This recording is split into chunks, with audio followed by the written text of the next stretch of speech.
Hi, my name is Robert Wilson, and today I'd like to talk to you about the dangers of distributed denial of service attacks on a global scale and their prevention.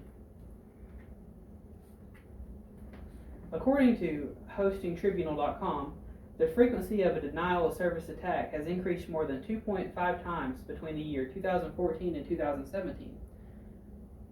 With this year being 2020, this has increased even more so and is very prevalent in today's society.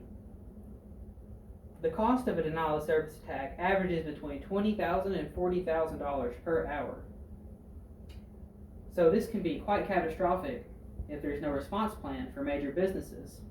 And in the case of small businesses, it could even be deathly. The total number of attacks of this type globally will reach about 17 million in the year 2020.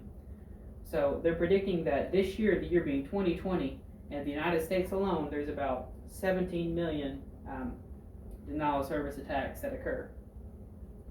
The average size of a denial of service attack is mind-blowing at 26.37 gigabytes in quarter 2 of 2018.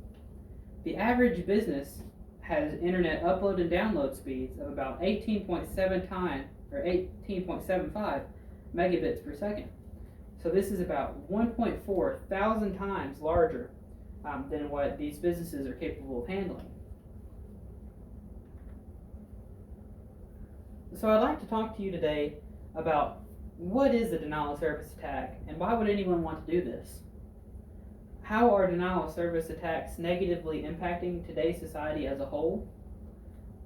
And finally, some techniques that can be implemented to help defend from these types of attacks. First of all, what is a denial of service attack? A denial of service attack, or distributed denial of service attack, which is known as DDoS, is an attack that occurs whenever a target system is flooded with more requests than it can handle, causing it to crash. Generally, machines become infected by malware or viruses that are downloaded, and this can cause remote access for attackers to be able to run commands on the system. These infected machines are known as bots, and all of the cluster of infected machines are known as botnets. Botnets aren't necessarily a bad thing. They can be used for good things as well. For example, some sort of computer issue that may take one computer a year to solve would take maybe a botnet of a certain size a day or two to be able to solve it. So they can be quite beneficial. So why would anybody want to perform a distributed denial of service attack? One reason could be a financial loss to a company, or possibly to get revenge if it's a previous employer. Sometimes it's just to prove a point. A lot of times you'll hear, if you play video games, of somebody being booted offline. Whenever you hear the phrase booted offline, that is a type of a distributed denial of service attack or denial of service attack.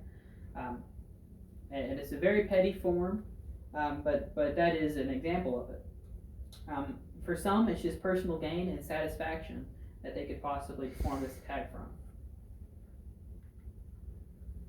So now I want to talk about the negative impact that these types of attacks have on society. According to trim.nl, some impacts include unreachable online platform, loss of confidential data, loss of productivity. For example, an online portal, a lot of the times banking firms will have apps that their customers can be able to log into an online portal to be able to view their financial records.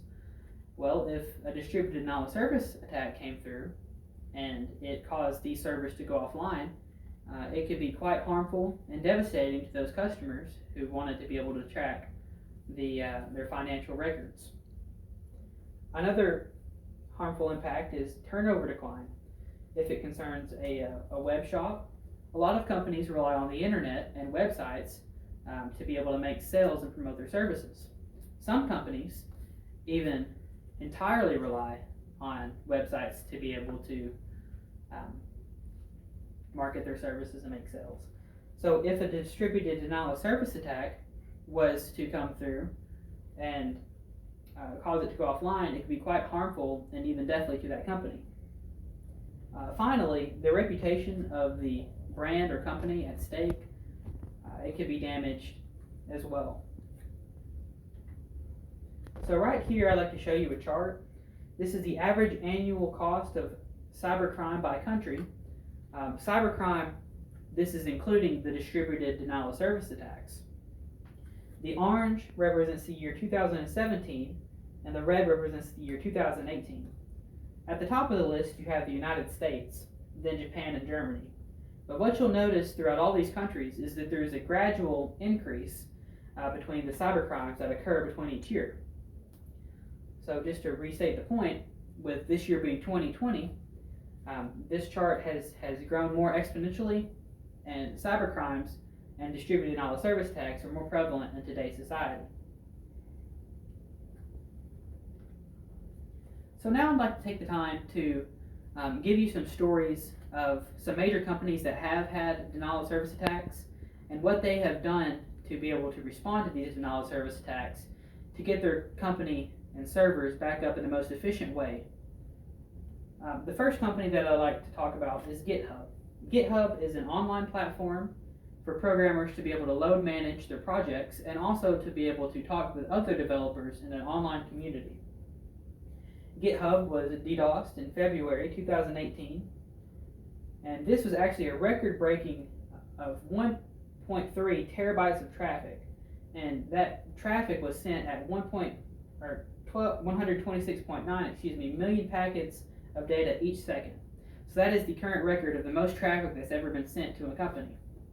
What's remarkable about this story is that GitHub was actually only down for about 20 minutes. They had a very good response plan in time, or they had a very good response plan, and it only took them about 20 minutes for it to come back up. Next, I'd like to talk to BBC, or about BBC. According to VXExchange.com, BBC was DDoSed in December 2015, and it was the largest recorded attack at the time, with the current largest recorded attack being GitHub. The tool used for this attack took advantage of Amazon Web Servers, damaging the reputation of Amazon. So what's remarkable about this story is that, of course, BBC was taken down through the denial of service attack. However, the malware that was used to be able to take it down was publicly hosted through Amazon Web Services. So it made the attack look like it was coming from Amazon, when in fact it was coming from an attacker that was just taking advantage of the online services offered by Amazon. So this damaged both the reputation of BBC as it was down completely for a little while, and then also Amazon, making it seem as if the attack was coming from Amazon, when it actually was coming from a third-party user. The next story that I'd like to share with you is a company called Den. Den is a domain name server company, and they offer, it's like a service provider that offers their services to other major companies such as Netflix, PayPal, Visa, Amazon, and New York Times. This attack had a massive crippling effect that hurt many companies, not just its own. Since other major companies rely largely on Den to be able to support their services, whenever Den went down partially, it had caused the other major companies such as Netflix, PayPal, and Visa to go down partially, and some other companies as well to go down entirely.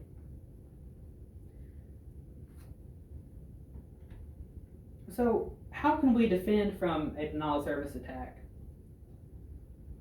Well, sometimes the best defense to this is preparing for the attack before it happens. So one should develop a distributed denial of service response plan. Another thing that they should do is practice network security and be smart online. A good example of the denial of service response plan was whenever GitHub was attacked. With their response plan, they were able to get things back up in an efficient manner to help their customers in just about 20 minutes or so. As we have learned from slide 1 with the average being about 20,000 to 40,000 dollars lost per hour if there was no response plan and no one was able to get it up in more than 20 minutes. It could be quite catastrophic to companies and even deathly to smaller corporations. And practice network security, be smart online. Don't click on any links that come from strangers in emails, and only download links or only download software that you 100% know is good, and don't download any suspicious software that could have some sort of viruses attached to it. So the next thing I'd like to talk to you about is what is a denial of service attack mitigation service. So what these mitigation services are, they are companies that specialize in the process of successfully protecting a targeted server or network from a DDoS attack. So they have people that will completely monitor the network, so whenever there's any large amount of bandwidth that comes through, they can isolate that bandwidth to try to prevent attacks if it was some sort of denial of service flood that was coming through. And so a lot of the times these companies can prevent the attacks before the attacks occur. If the company was unable to prevent the attack, they would then try their best to be able to help the company that had been attacked get their servers back up in the most efficient manner. Some of these organizations that do these denial of service mitigation services include Cloudflare, Securi, SolarWinds, and Aptrana. So they offer their mitigation services online. So in conclusion, a distributed denial of service attack are very prevalent in today's society. They can be quite catastrophic to major businesses and corporations. And if the right response plans and defense practices aren't put into use, they can even be deathly. But with all the denial of service attacks that are prevalent in today's society, they do have mitigation services that offer their response plans and help other companies the best that they can. Some sources that I used is hostingtribunal.com, Trim, and VX Exchange. And before we leave, I'd like to leave you with a quote: "Security is not expensive, it is priceless." Thank you for your time and attention.